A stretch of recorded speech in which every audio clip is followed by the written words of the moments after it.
Dum dum da dum dum da da dum dum da dum da dum dum da dum dum da dum dum da dum dum dum da dum dum da dum dum da dum da dum dum da dum dum da dum dum da dum dum dum da dum dum da dum dum da dum dum da dum dum da dum dum da dum dum dum dum.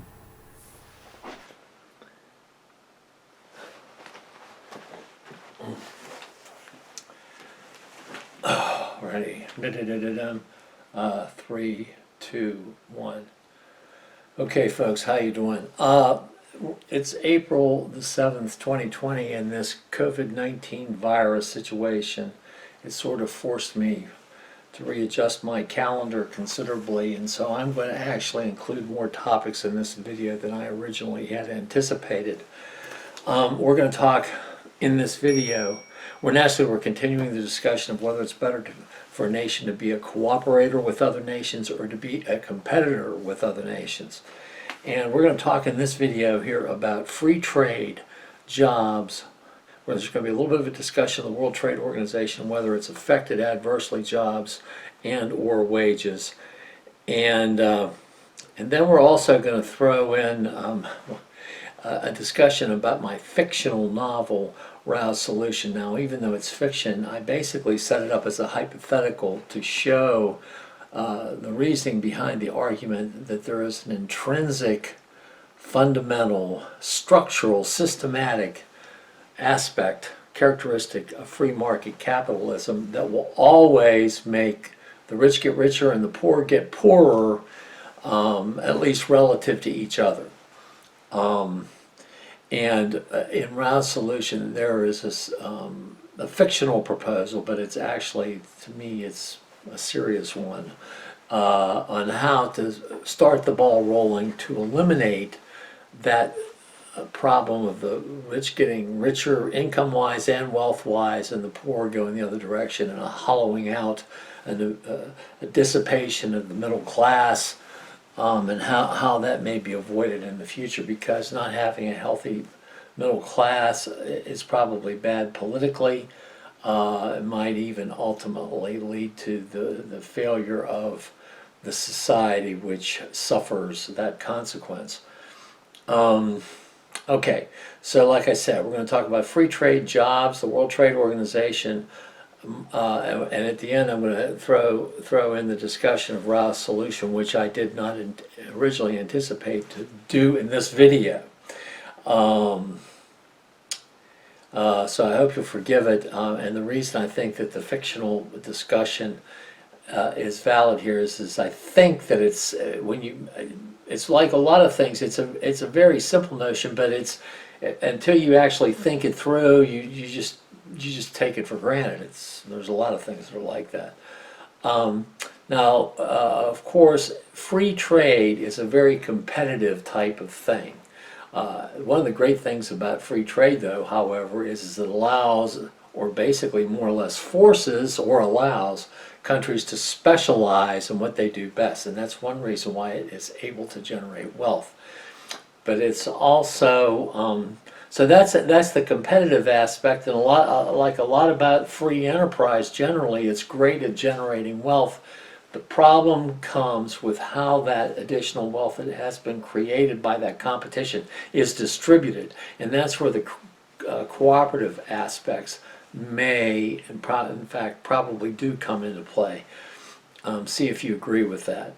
We talk about the World Trade Organization, the effect that it's had on wages and jobs, but the discussion of Rao's Solution at the end discusses why you see that income and wealth gap growing. The fundamental structure has to do with risk tolerance.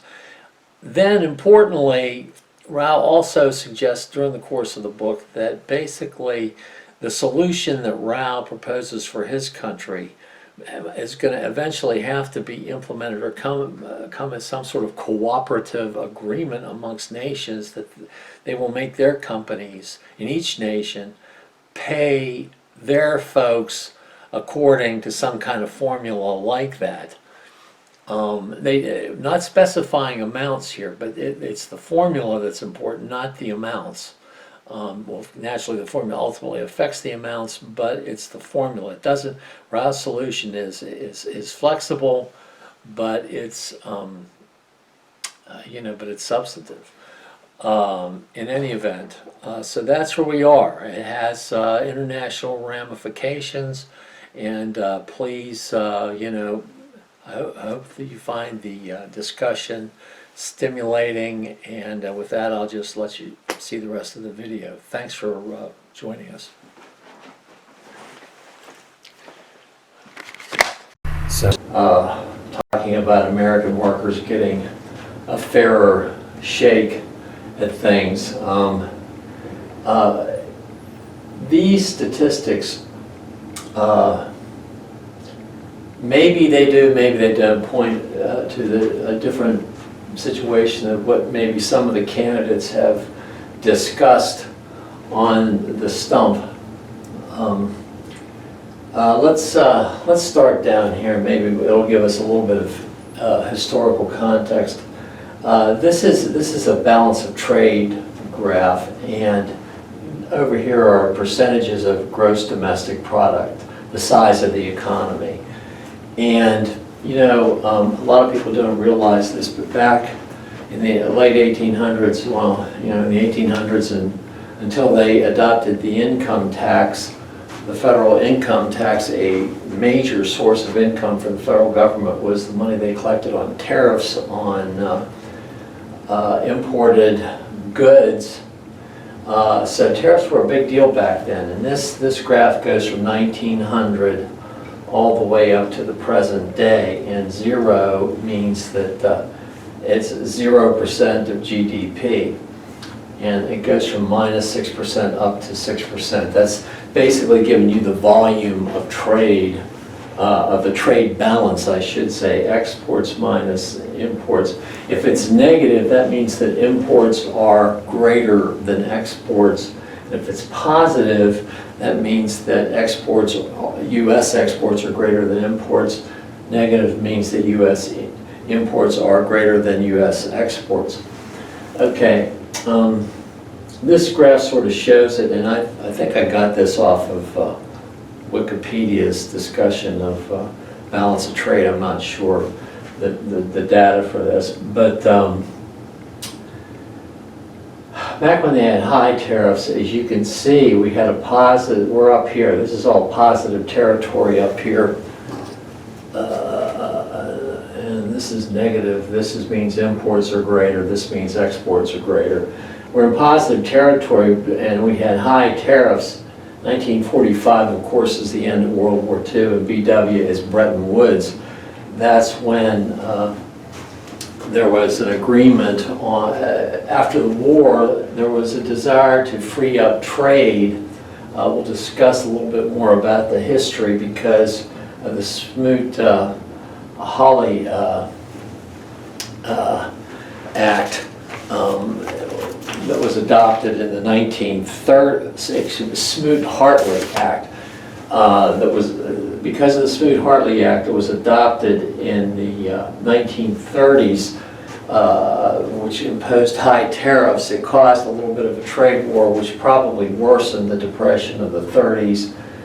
Arguably assisted in giving rise to fascism in Europe. Probably was a significant contributing cause to World War II. There were others, of course, but it certainly didn't help because it made for a worldwide economic depression even worse. So anyway, but what I'm saying is there were back prior to Bretton Woods, everything was pretty much high tariffs. After Bretton Woods, which had to do with putting the dollar on a convertible gold standard, and all the other currencies of the world were related to the dollar, and the dollar was the only one that was basically convertible to gold, and that was the financial system in this country. The dollar was backed by gold back under Bretton Woods in 1945. Well. long story short, in 1971, Nixon took us off the gold standard because there was a run on the dollar, and I'm not going to get into all the reasons why that happened. But we, up until about 1975 or 76, we'd always run a positive trade balance. After we were taken off gold by Nixon in 71, we started having trade deficits. We're going to have a little bit more of a discussion about whether that's good or bad or what the consequences of all of that. But ever since 1975 or 6, we've always had a trade deficit.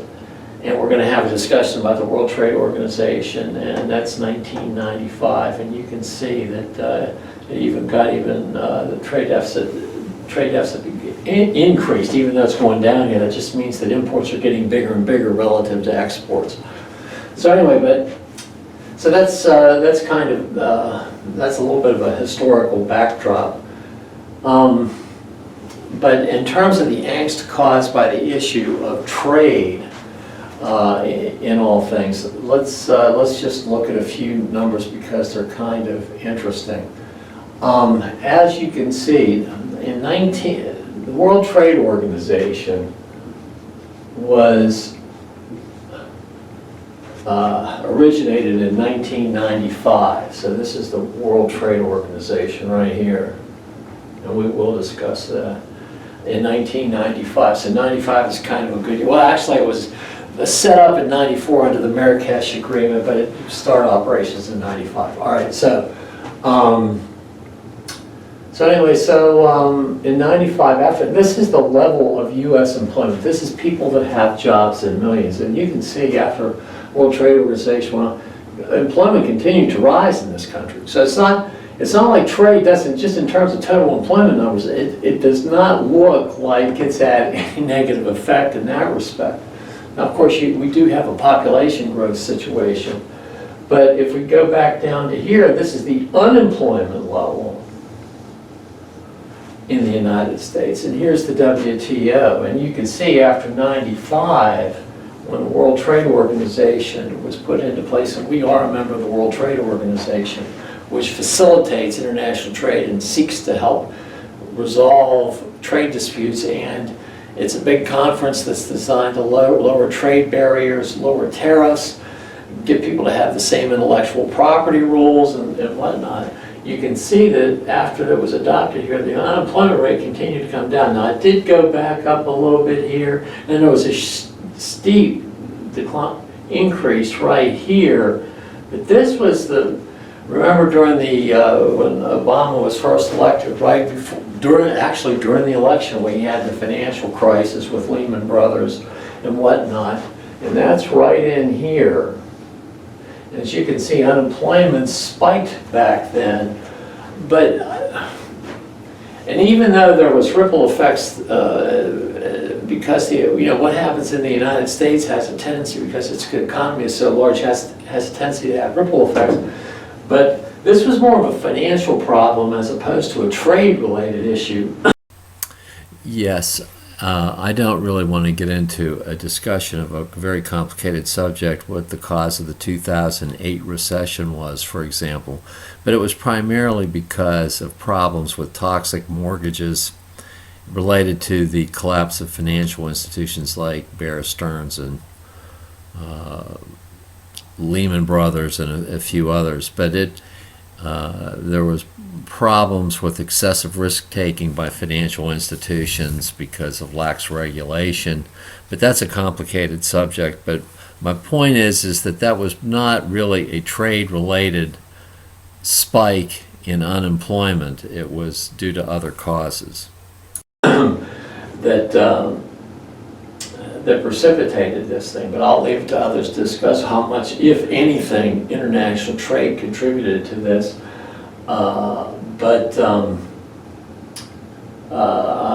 I'll just say that's sort of a key area right here. And so I point those things out. You can see incomes have continued to go up. And since 2008, we have watched the unemployment rate continuously come down for a period of close to 9 years now. This is 2017. So it's right now it's at 4.1%. Sort of what I really want to get into here, though. So as you can see, the World Trade Organization, after its adoption and all that kind of stuff, I mean, what effect it's had on employment in this country, it looks to me like, if anything, it's been positive. Some people might have other ideas, but okay, real household income. To me, this is a real tall tale sign right here, because it gets to these two things and this. Now, I'm not very precise in here, but I'll tell you, these are the quintiles, okay? Quintile, they take a fifth of the population, and there's 5/5. Plus, they segregate out just the top 5%, so they create a specialized group of the really highest, the very highest of the top. And this is the average income. We see from 1990, the top quintile went from a little under 150,000. This is real inflation. Real means inflation adjusted. Real means inflation adjusted. So real household income since 1990 for the top quintile has gone from a little under $150,000 up to over $213,000. For the top 5% of the earners, it's gone from a little under 250,000 to 375,000. That's a 56% increase. And I got zeros besides all these guys, because even though it's not exactly zero, for all intents and purposes, if you inflation adjust the dollars, for the bottom 4 quintiles, that should be 80% of the population, of the working, 80% of the households. For the bottom 4 quintiles, there has been, between 1990 and 2015, zero. For all intents and purposes, the numbers are so small that they come out to 0%. That's why these lines are flat right here. These are all the quintiles. For each wage earning group, these lines right here coming across down here. So people haven't gotten a raise, and the more well-to-do folks are doing better. Even in inflation-adjusted dollars, they're doing better. Okay, so that's why we see a sort of not only an income gap, but probably a wealth gap in this country. Okay, and it's shown by these statistics as well. Let's look since 1967. That's a long time ago. That's what, 50 years ago. The top 5% in real dollars. This is not, if it was nominal dollars, these numbers would be even more. But in real dollars, that means inflation adjusted. Okay? Top 5%, their income has increased by 112%. 112%. That means it's more than doubled. Okay? The top quintiles, 91%. That's almost doubled their money. But the point is that as you go down, and these are the minimum wage people, the bottom quintile, these are the people that are making households that are making less than, 40,000 households, combined income, husband, wife, whoever's in the household, making less than like $40,000 a year. They've only gone up 29 and 24%, but everybody above that has gone up more since 1967, and especially the top. And then if you come down to this chart, it's more or less the last time people got a raise, a real raise. Well, look, again, these are the minimum wage earners, people that work, checkout counters at fast food or Walmart or wherever. I don't know for sure, but the people that are on minimum wage,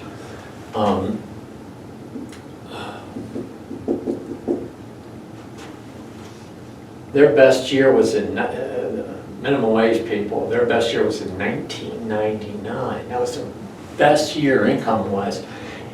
When they made $14,000 a year, and now it's closer to $13,000 a year. These are dollars. $13,000 a year. So basically, they've lost 9.4%.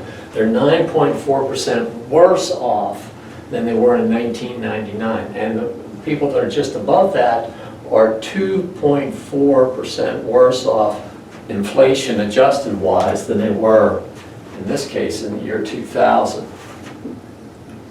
Meanwhile, for the people that are, you know, these are the people in the middle. The people in the very middle, the people at the top, their most recent year, 2016, was their best year. I don't know why this isn't 2016 here, but it's, you know, they've just recently had their best year, so that's why this growth rate is. That's because the best year is so recent that there's no time to improve. So it doesn't mean that their tendency has been to go up anyway, right? Because they're the most recent years. So this is actually good news because it means your most recent year is the best year. So anyway, so it's, and I'll just tell you, there's another chart, I didn't put it up here, but it would show the average income, the earnings of salaries and wage earners, the median income going from like 1990 to, you know, to today, and it goes like this. And so that's if they're making income. So I don't know if this is income, and I didn't put this chart up here, but it shows the wages are actually going up. So then why is it that people feel like they're so poor? Well, I think that part of it is because these are wages if you're working, okay? If you're unemployed, you don't show up in here. And I think that people are probably may not be working. There's less certainty in their jobs. They probably get laid off more often. I don't know. I don't know what the deal is there. And of course, when you talk about the unemployment rate, a lot of people say that people have given up work and it doesn't actually reflect the actual number of the unemployed and whatnot, but there's a whole lot of discussion about that. But my basic point here is that a lot of the angst has to do more with increasing inequality in incomes. Yeah, I wanted to sort of elaborate on what I said in that segment. It looks to me like the graphs and charts that I had there on the whiteboard sort of indicate that the move towards lowering trade barriers and the startup of operations of the World Trade Organization have been beneficial for both employment and for GDP in the United States. During those periods where unemployment has gone up, the other causes are probably to blame for rises in unemployment. Now, with respect to the flatness of the four lowest quintiles of the population, in other words, the bottom 80% of the population since 1990, I pointed out in my video on David Ricardo and the theory of comparative advantage that neither he nor Adam Smith really talked about how the additional wealth that's generated by free trade was going to be distributed. Many economists would argue that that's a decision that's really up to the national government and to a lesser extent the state governments in terms of minimum wage laws, tax laws, specifically with regard to tax brackets, preferential treatment for capital gains, and of course unemployment assistance and various other ways that the federal government has an effect on wealth distribution in this country. And the point that I also wanted to make regarding, even if wages are rising, there's also this very important issue. Given the quickly changing nature of technology, that inherently is going to make everybody's job a little bit less secure. They may in fact be replaced and have to retrain more often. people are probably seeing that more and more. And even if the general level of wages would be rising, if you're having gaps in employment, even if they're a couple of weeks a year, that is going to have an effect on the mindset of the general public. Increasing, and in that same vein, and it's probably very much related to the technology issue, is a lot of folks are finding that they're not really getting employment work. They may be getting independent contractor work without benefits and some of the other things that in the past they may have enjoyed. So all these things probably contribute to the general sense of unease that's out there in the population. And I think that those are important things that I think somehow probably color the attitude of many about trade, and they look at trade as more or less a little bit of a scapegoat.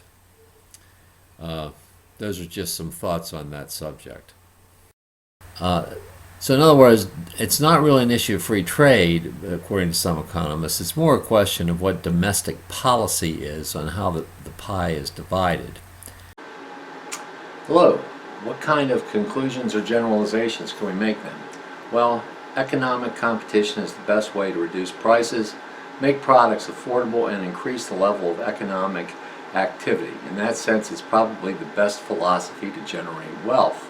The result of the Cold War and the new China prove that. The competition has a way of killing itself. Interesting, isn't it? Well, I'll see my video on Rao's solution on that point. This is because basically that free competition ultimately leads to a situation where there can be only one or just a very few who are super wealthy and powerful. Again, read my book Rao's Solution or see the video about it. This, of course, has bad economic, social, and political consequences. Those consequences are oligopoly and monopoly, and probably in the end, again, see my videos on this subject, and probably in the end to dictatorship in some form. And this naturally leads to the loss of political freedoms, and most of us want to avoid that at all costs. So, compromise, legislative and political in nature, that is to say cooperation in enacting needed domestic legislation, is the only way to, number one, preserve at the minimum a healthy sized middle class, and two, a compassionate and rationally based safety net for the poor. Three, and to preserve democracy. Needed legislation is also the only way to preserve a healthy division of power between the executive, legislative, and judicial branches of government. And it's really the only way to really move forward with a system of social liberties found in the Bill of Rights, and basically to instill a system that is governed by the rule of law, and a system where the government itself and its leaders are also subject to the law and have to abide by it. Well, what is domestic needed legislation to preserve all these things that are desirable? These are laws designed in the end to make sure that America does not become an oligopoly and or a dictatorship, but doing so requires cooperation between the very differing political parties. Needed legislation consists of, generally speaking here, fair wage laws, fair labor laws to make a dent in the wealth gap, a system where the wealthy pay proportionally higher taxes than the poor, a more robust estate and gift tax so as not to perpetuate an elite class and widen the wealth gap. And it also is necessary for more needed legislation also consists of more robust antitrust laws and sterner enforcement thereof. Interestingly, this is essential to promoting competition. Interesting, isn't it? 5. Needed legislation also consists of more robust eminent domain laws, including laws that in special circumstances, allow the government to acquire any type of property, including companies or a portion thereof, when it is deemed to be by Congress to be in the vital national interest to do so.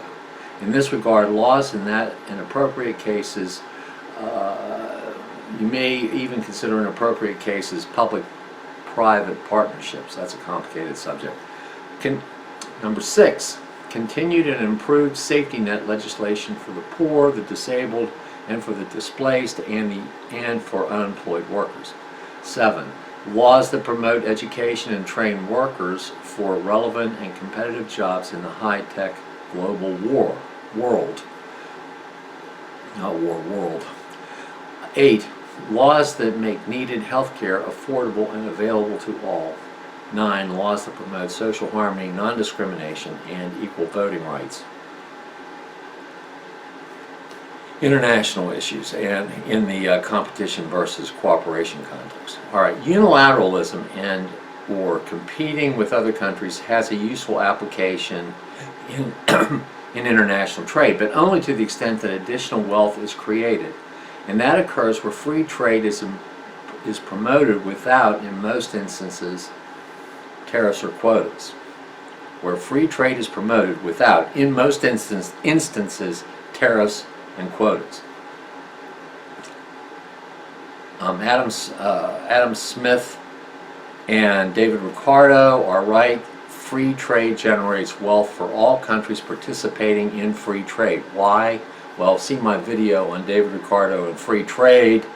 But in essence, the reason that occurs is it allows countries to specialize in what they are best at. The countries that participate in free trade. But again, the underlying competitive philosophy of free trade alone does not promote social justice or fairness in terms of how that additional wealth which it creates, how it is shared or distributed amongst the citizens of the participating countries. To address the fairness problem, this fairness problem, which is in fact a totally separate issue from the issue of whether to participate in free trade or not. Well, number one, to address that fairness problem, what you really have to look to is the needed domestic legislation that I just talked about. So take what I just said 2 or 3 minutes ago and apply it in order to distribute and share fairly that additional wealth that is created by free trade. Okay, other global issues. Hugely important and vexing issues, and ones that almost certainly will require cooperation, not competition, are the issues to which fair wage, working conditions, and labor laws, environmental protections, the determination of where money is earned, equitable international taxation of earnings and remittances of corporate earnings from overseas, and other similar issues. These are all vexing issues that probably have to be addressed through cooperation, simply because if you don't and you try to do it piecemeal, the bottom line is there's too much incentive for non-parties to any deal to cheat, and then it destroys and undermines the credibility of the deal that's been entered into. Consider the following global problem areas which affect everyone on this planet. Arctic and Antarctic navigation and exploration of resources issues. The ocean generally, exploration of those resources. Fishing. Space. The militarization of space. The commercialization thereof. Space junk. Communications. The internet, just to name a few issues that face the planet generally, not any one nation. Choosing to compete and not cooperate on these global issues very probably cannot work in the long run. Why? The answer is obvious. If we compete, someone will cheat, cut costs, pay unfairly low wages, and enforce no environmental regulation on their own country companies. The result? The whole world suffers. Companies will pollute to gain a competitive edge against those companies in other countries who want to operate profitably but also want to protect the environment. the people that want to do good by the planet end up getting penalized because somebody else is going to cheat, or even if they're not cheating because they're not subject to the deal, it undermines the deal that's been done by these other countries trying to protect the planet. Similarly, countries that enact fair wage and fair labor laws run the risk of losing out to other countries that allow their companies to overwork and underpay their workers, use child labor, for example, or harsh working conditions.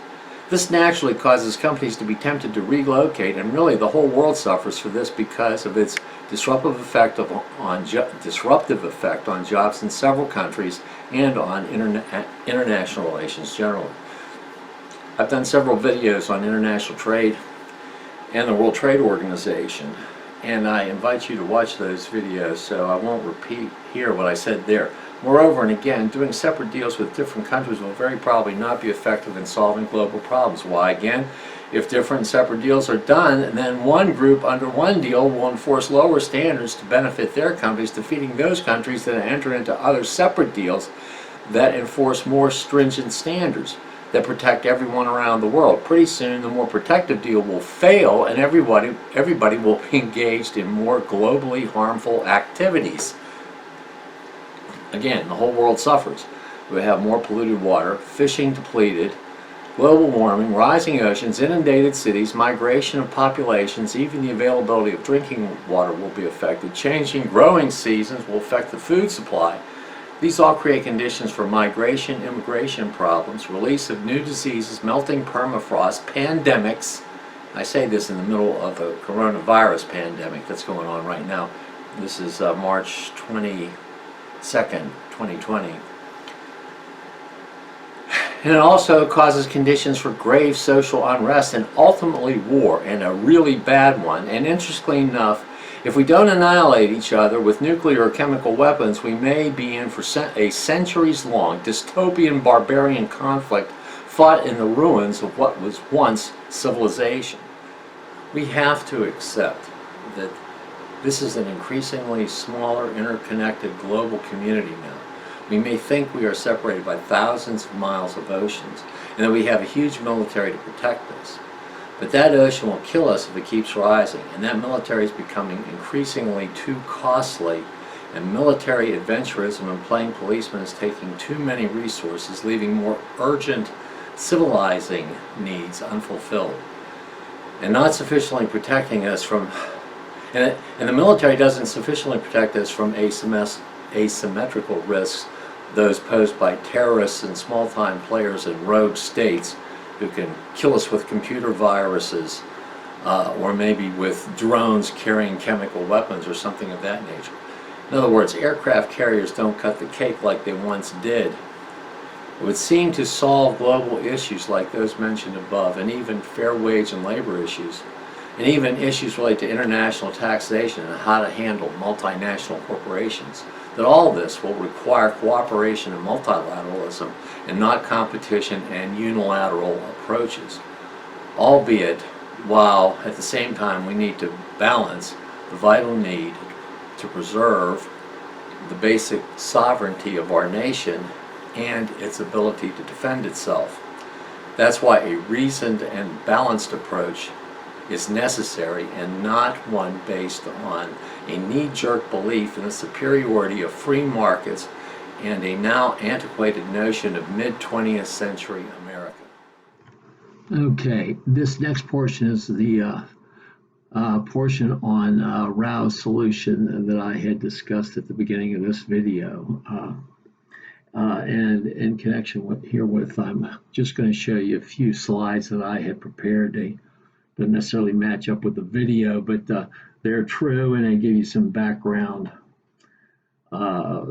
with respect to what's going on in the novel. Hi folks, thanks for dropping by. My name is David Lentz. I'm here to tell you about my book. It's called Rao's Solution. There it is. Rao's Solution.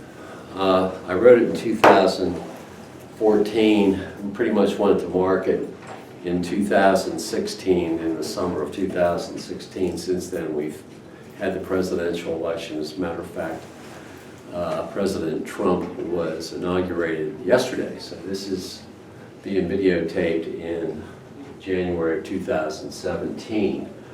I wrote Rao's solution, not even being aware when I wrote it of Mr. Trump's political ambitions, but I find that kind of amusing, and if you read the book, you'll sort of see why I find that kind of amusing. Perhaps I was a little more prescient than I thought I might be, but the reason I wrote the book was several years ago I wrote a book called Law Lawyers in Your Case. I'm a lawyer by training and profession, and I also have a graduate degree in business, and I've taught at the university level at some business schools.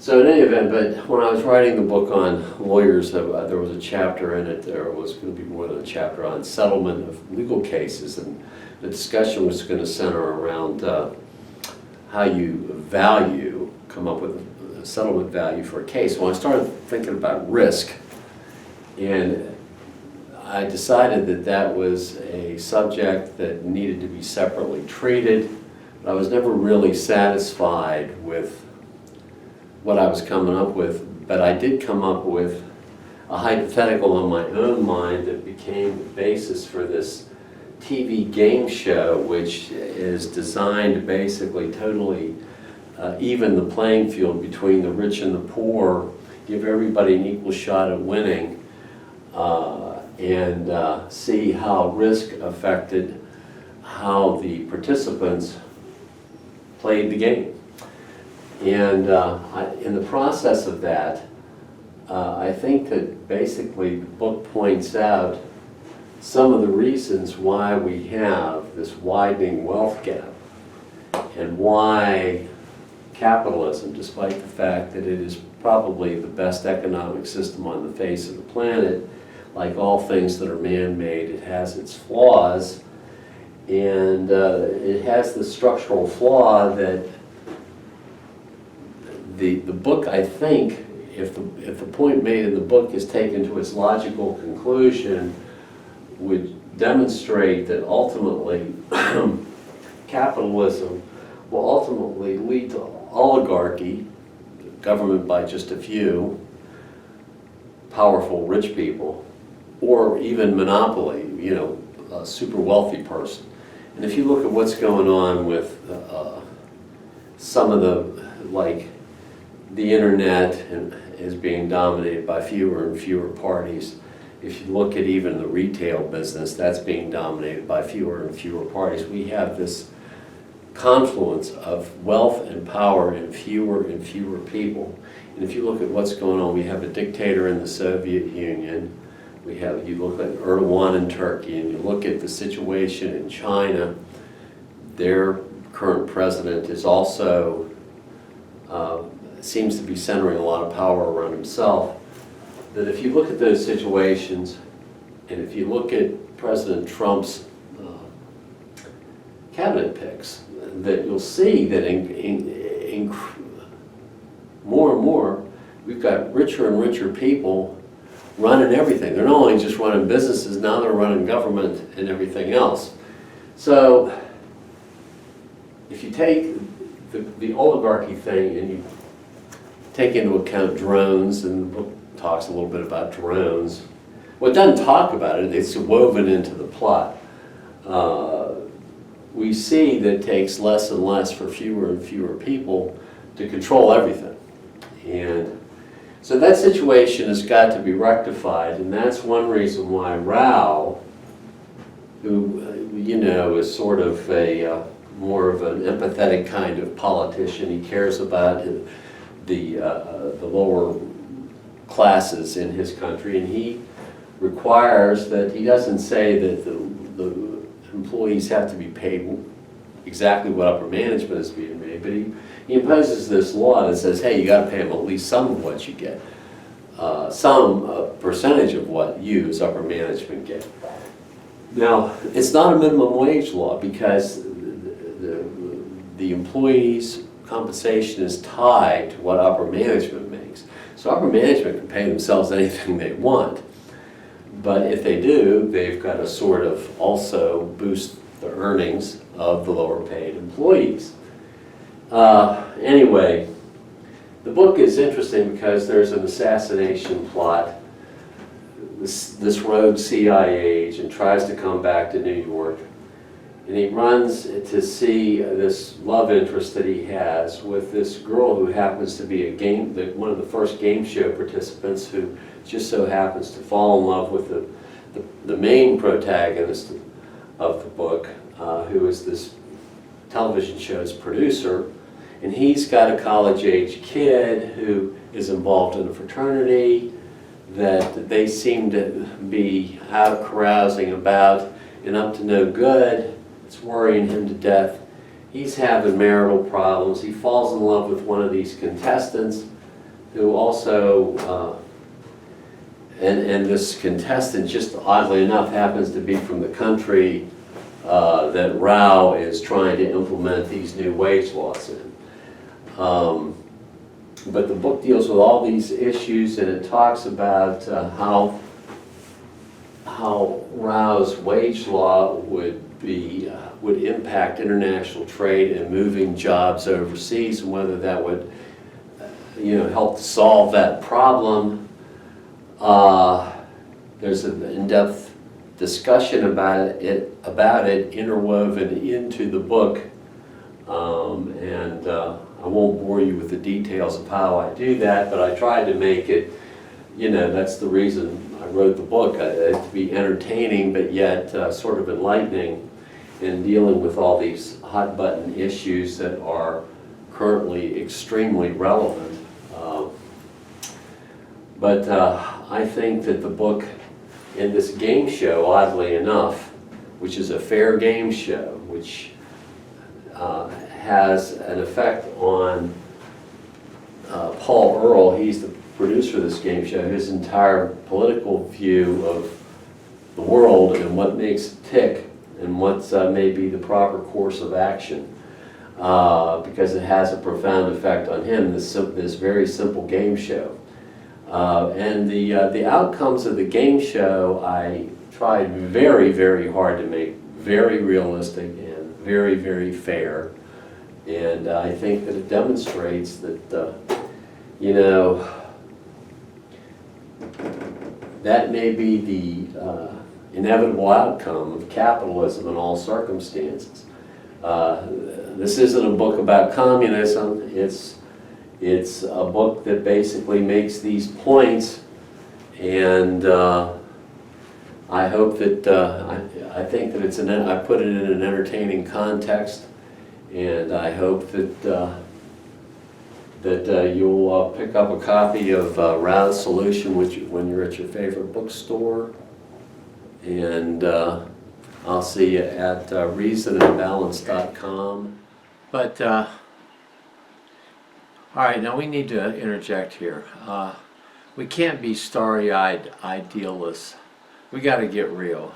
Even cooperators have to be cautious. One can't just trust a stranger or a potential foreign adversary. The world does not just consist of cooperators. Problem occurs, of course, is if a cooperator runs into a competitor. All one can do is be careful of sneaky, bad faith competitors, people that negotiate in bad faith. Be aware of the potential for lying, and look for evidence of lying and of bad faith in the negotiation. Be aware of one thing, projection. Often people, and this goes for countries too, project onto others their own good or bad characteristics. A habitual liar believes that everyone, including the person on the opposite side of the negotiating table, lies all the time as well. That's called projection. As long as the other party has a competitive attitude, the cooperator has very little choice but to compete as well. After all, even the law, I'm talking about the domestic law now, allows one to use deadly force if one is in imminent danger of losing one's own life. That's a basic tenet of self-defense. Negotiation, now of course, is the art of negotiation is a separate subject in and of itself, worthy of its own books and videos in and of itself. And so we're not going to go into depth on the negotiation front. But naturally, it's best if one can negotiate from a position of strength and not show weakness. Generally, it's not wise to disclose anything more than one has to when one is negotiating with a stranger or a potential foreign adversary, or anyone really for that matter. Okay.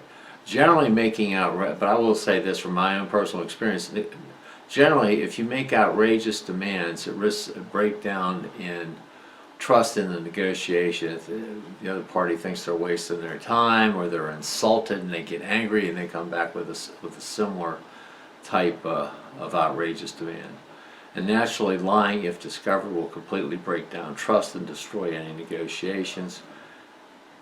Generally, I would also say this, that generally only use commensurate counterforce or commensurate back and forth in the negotiating table. Too much force or too outrageous or big gaps in the negotiating strategy from one position to the next risks a breakdown in good faith negotiations. And naturally, of course, especially, well, anybody or in foreign relations, a nation or a person always has to have resources and weapons in reserve to be able to repel an attack and ultimately win, or at least force the competitor to the bargaining table once again. And if one is lucky and a compromise is reached, as Ronald Reagan would say about the what he called the former evil empire, the Soviet Union, when they were on the verge of striking a deal, and a reporter asked him if he could trust the Russians. He sort of put Reagan in a difficult position because he'd been calling them the evil empire for years.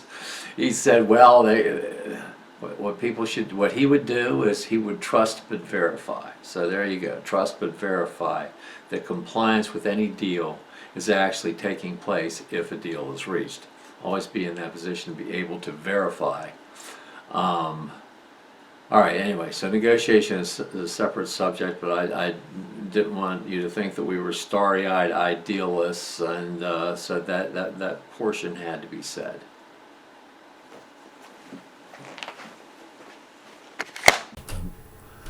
Dum dum da dum dum da da dum dum da dum da dum dum da dum dum da dum dum da dum dum dum da dum dum da dum dum da dum da dum dum da dum dum da dum dum da dum dum dum da dum dum da dum dum da dum dum da dum dum da dum dum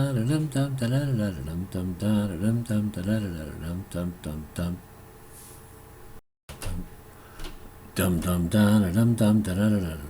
da dum dum da dum dum da dum dum dum da dum dum da dum dum da